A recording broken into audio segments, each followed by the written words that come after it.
Okay, last time we talked about trying to understand functions by looking at the representations, and naturally the check-in has to do with that. We're going to look at the representation of a function, not given the function, given its representation, and given the basis for the domain space and the basis for the codomain space, we're going to calculate the null space and the range space, all that kind of stuff. Okay, so let's start it. So let's see here.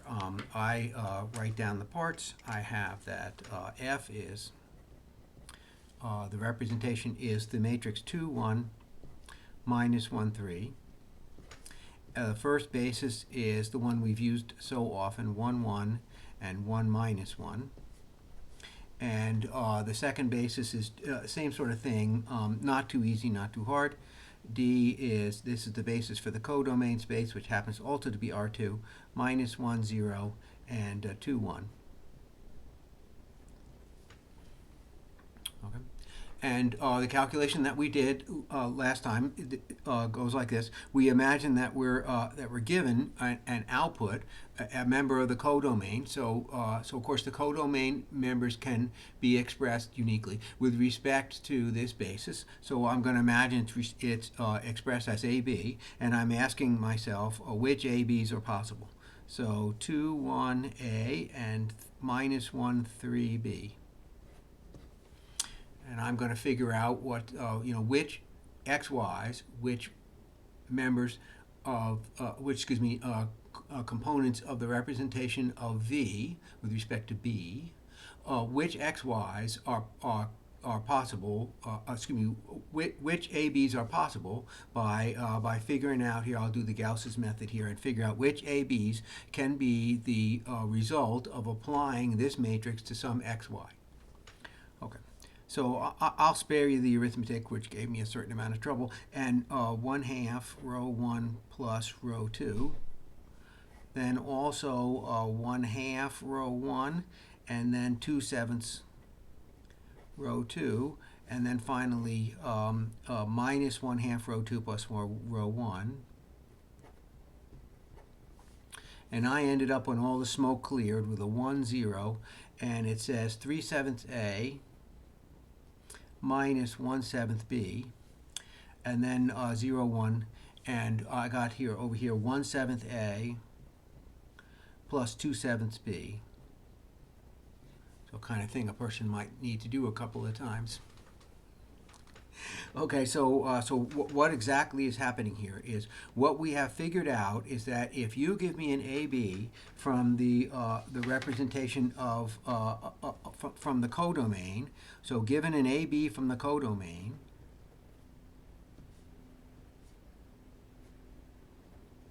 representing a vector from the codomain,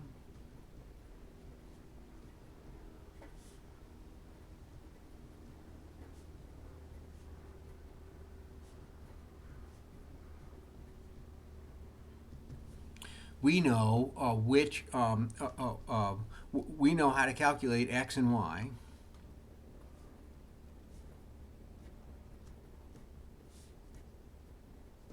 Representing a vector from the domain.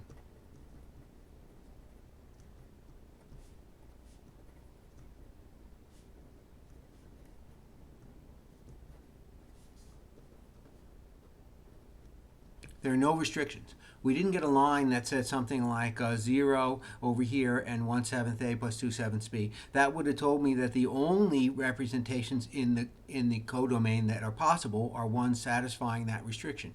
Instead, what we got was no restriction. If you give me an A and a B, I can find the associated x and y. So that is to say that every AB is associated with some xy. So for every AB representing, with respect to D, some W, there is an AB. There is an XY representing, with respect to B, some V. In short, this map is onto.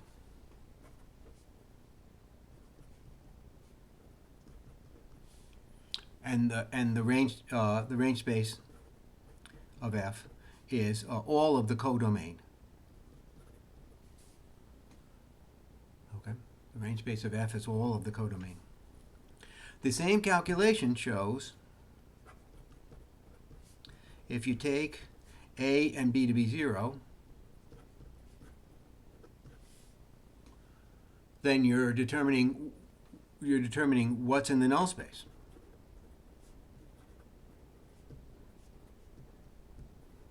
There's a unique solution. Oh, my pen is running out. We get that for 0, 0,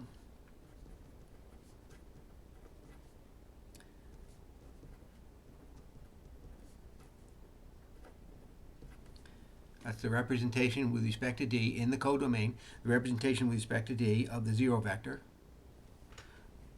Only xy equals 0, 0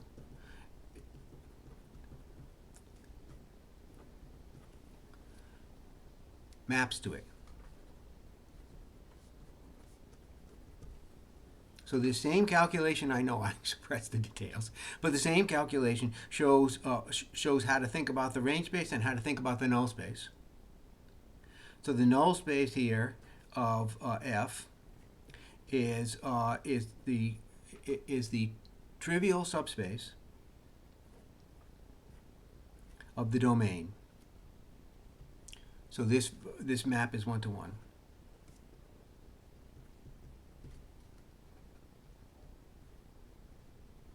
And since it's also onto, so it is an isomorphism.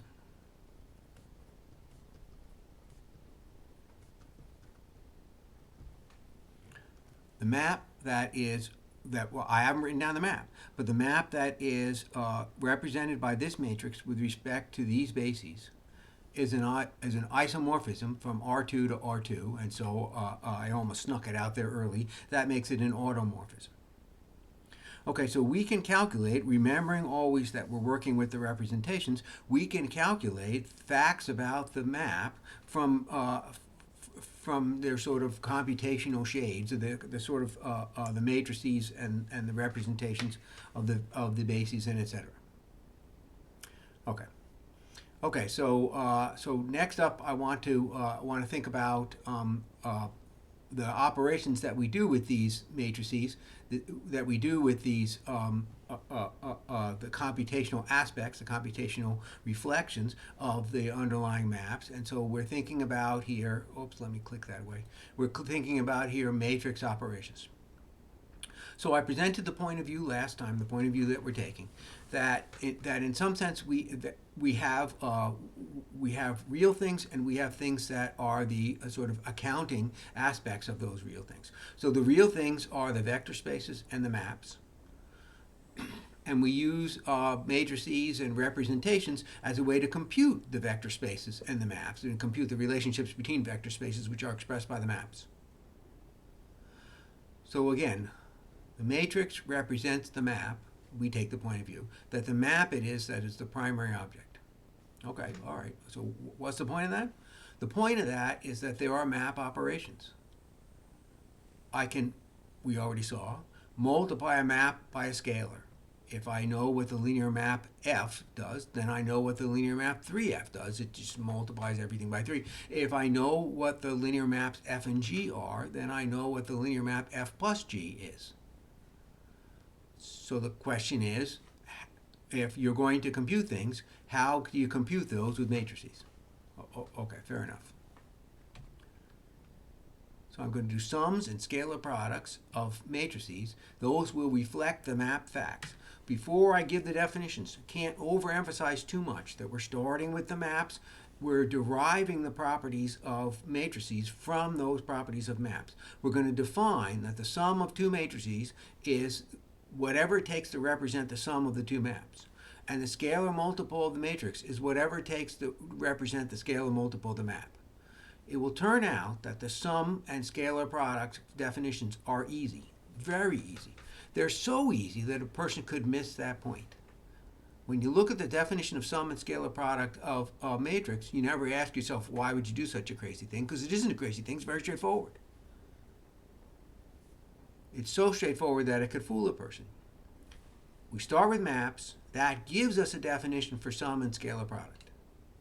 It's not that we made up the sum and scalar product definition because they're easy. It's rather that we made up the sum and scalar product definition because they reflect what happens with the underlying maps. Okay, enough blabbing, but I'll need that for the next video. Okay, so I'm reminding a person what it means to take the scalar multiple of a function or to add two functions. These are all linear functions, but it doesn't actually matter for this definition. So if you know where a function f maps lowercase v, excuse me, if you know where function f maps lowercase v, then the function rf, that's a function. The function rf outputs r times f of v inside of W. So RF is a function. It's not two different things. It's one thing. RF is a function. And likewise, if you have F and G both taking V to W, then you can make sense of what it means to add those two functions together. It takes V2, F of V plus G of V. So again, F plus G is not one thing, it's two things. I said exactly backwards. F plus G is not two things, it's one thing. It's the sum of two things. Just like if you take 5 and 3 and you add them together to get 8, 8 is now one thing. F plus G is now one thing. And the question that we're asking is, if you know the representation of F, what's the representation of RF? If you know the representation of F and the representation of G, what's the representation of F plus G? And again, the problem with this answer to this question is that it will be easy. And you won't ask yourself, why would you do such a crazy thing? Because it's so easy. But the point is that we're doing this because we have map facts and we need to represent them. So when we go to the next video, which will be matrix multiplication, and we ask ourselves, why would you do such a crazy thing? It will have the same answer. The answer will be, we're doing this crazy thing because we're representing a function operation. Okay, all right, so enough talk. So here we go. The way I'm going to do this is the way I always do these things. I try to do them with numbers. Whenever something seems to me to be abstract, I try to give an example with numbers, and then taking a step back and putting in letters in the place of numbers is usually pretty straightforward. Okay, so I'm going to pick a domain V and a codomain W, and I'm going to imagine that the basis for V is beta 1 and beta 2, and the basis for W is delta 1, delta 2. I have an H mapping V to W is a linear, and I'm considering 6. Oh, it says 6F. It's supposed to say, I guess it's supposed to say 6H. I'm sorry, I mistyped. These are supposed to be H's. I apologize. Oops. Okay, so here's the representation of H of V.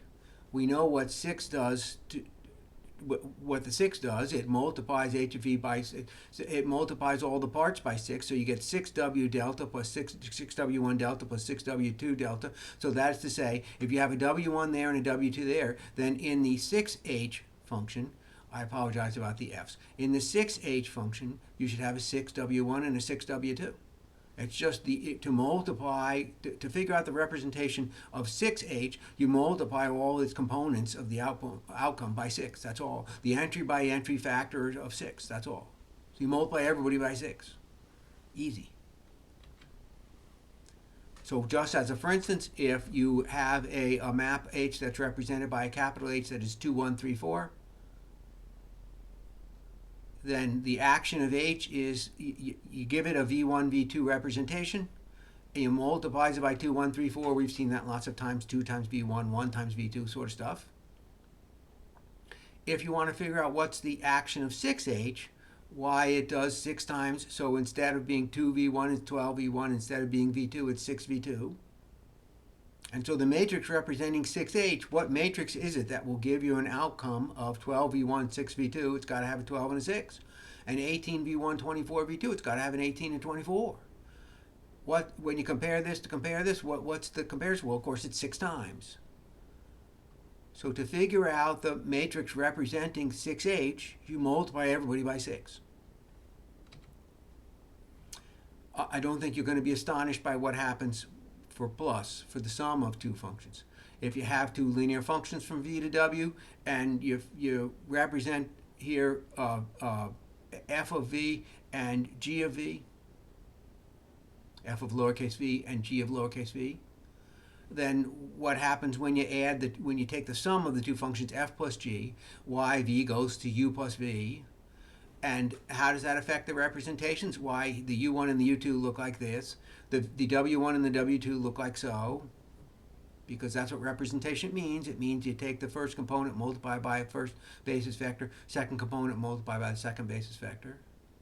And bringing out all the delta 1 stuff and all the delta 2 stuff, while you end up with a U1 plus a W1 in the first component and a U2 plus a W2 in the second component.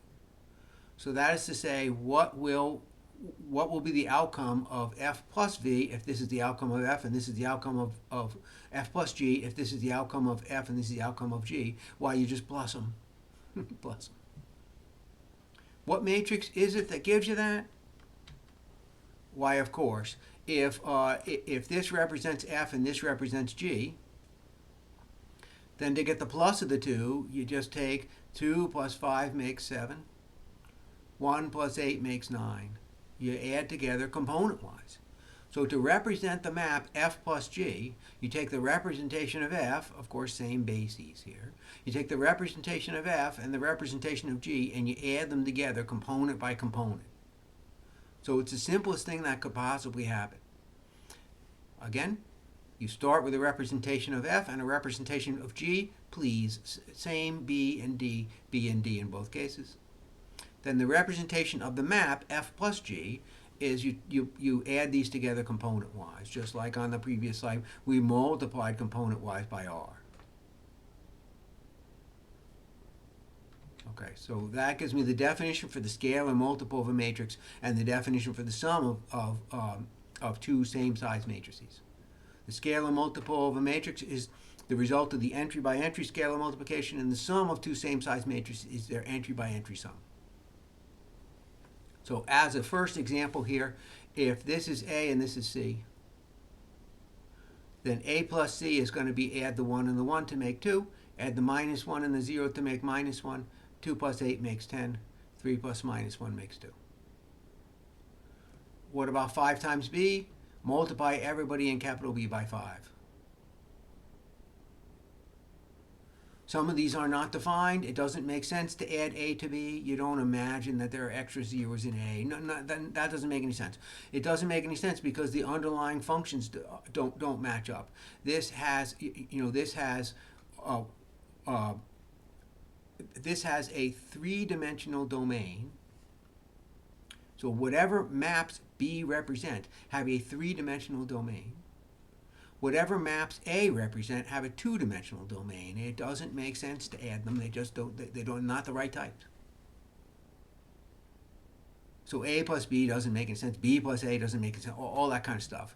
But when you go to do the operation, it isn't actually hard. If you ever find yourself trying to add a 2 by 2 and a 2 by 3, it'll always be the case when you look back, you'll say, oh no, I made a mistake. I was supposed to put it over here and now they add to the right sizes, that kind of stuff. So if you find yourself trying to add different sizes 99 times out of 100, it's because you made some error and it's actually kind of catching your error. Okay, and the theorem says what we've been saying all along, that the map R times H is represented by R times the matrix H, and the map H plus G is represented by the matrix A plus G. And this is one of those theorems that has to be true. It has to be true because if it wasn't true, we would have changed the definition of R times capital H. If it wasn't true, we would have changed the definition of capital H plus capital G. That is to say, the times operation on matrices is defined to make this theorem true, and the plus operation on matrices is defined to make this theorem true. If the theorem wasn't true, we'd have to change, so the theorem has to be true. Okay, and it just simply generalizes the examples that I gave above. I gave examples using numbers like 6, but if you change that to the number k, then you get exactly the same argument, and it all will go through. Oops. Darn it, hit the wrong button again. Darn this thing.